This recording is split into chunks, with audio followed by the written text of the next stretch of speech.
আজ মহান মে দিবস।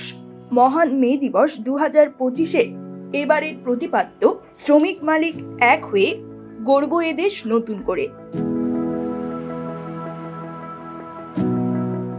1886 সালের 1 মে যুক্তরাষ্ট্রের শিকাগো শহরে শ্রমের মর্যাদা, শ্রমের মূল্য এবং দৈনিক 8 ঘন্টা কাজের দাবিতে আন্দোলনে শ্রমিকেরা যে আত্মাহুতি দিয়েছিলেন, তাদের সে আত্মত্যাগের সম্মানে বাংলাদেশ সহ সারা বিশ্বে দিবসটি শ্রমজীবী মানুষের অধিকার আদায়ের দিন হিসেবে যথাযোগ্য মর্যাদায় পালন করা হয়। দিবসটির গুরুত্ব তুলে ধরে সকল গণমাধ্যম বিভিন্ন লেখা প্রকাশ ও অনুষ্ঠান প্রচার করবে।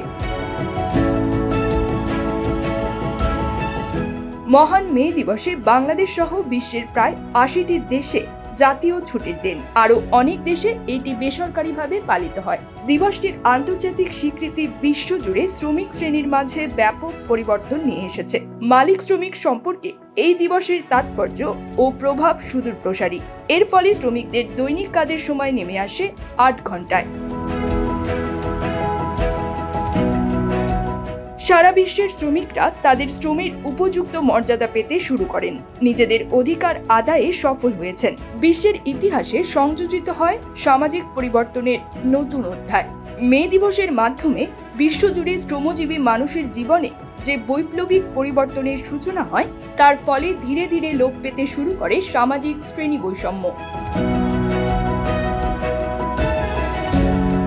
তবে শ্রেণী বৈষম্য এখনো পুরোপুরি দূর না হলেও মে দিবসের সেই আত্মত্যাগ নিপীড়িত শ্রমজীবী মানুষকে পরাধীনতার শৃঙ্খল থেকে অনেকটাই মুক্ত করেছে।